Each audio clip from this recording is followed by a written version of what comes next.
I've been through a lot of weird shit in my time, but one of the weirder things that's happened to me, not the weirdest, not even like up there actually, but one of the weirder things that has happened to me was this one time when I was like working at a queer bar. Like it ran its course, loved it, but I moved on, right?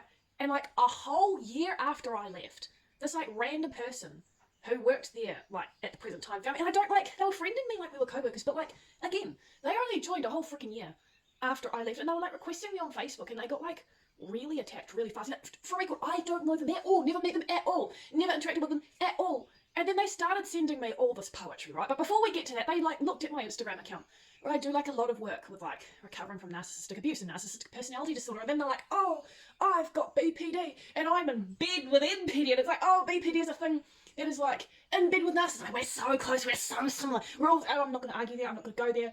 But the reasons why I had left the queer bar was because I cannot with drama.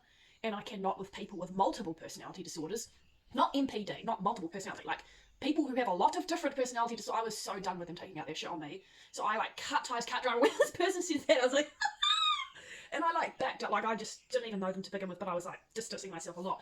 And I think they sort of cottoned onto that because the very next day, not even 24 hours later, they're like, oh, I'm so sorry that you've suffered from narcissistic personality. I'm so sorry. And they had gone.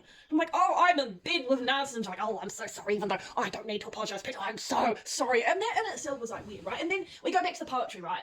Where they're sending me a lot of poetry.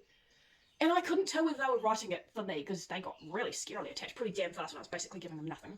And they were writing all this poetry. And then there was like this one poem where they were like writing about love and trying to like chase after love, but like they wrote about it in such a disturbing manner.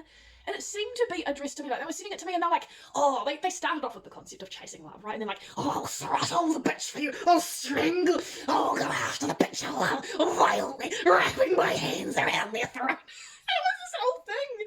And I was fucking reading it. And it was a trip, like they were creative, I'll give them that, like, they had worked hard on it, I'll give them that, but I was like sitting there, this stranger on Facebook, this person was really attached to me for like, well, I don't know. And they're like, oh, love, wrap my hands around your pulsating throat, I'll throttle the lights out for you. And I was reading this going like, fucking hell, like if this is how you write about love, if this is you trying to be your best, fucking hell, I do not want to be around when this is not love. Like, if that's love to you, I don't want to know you.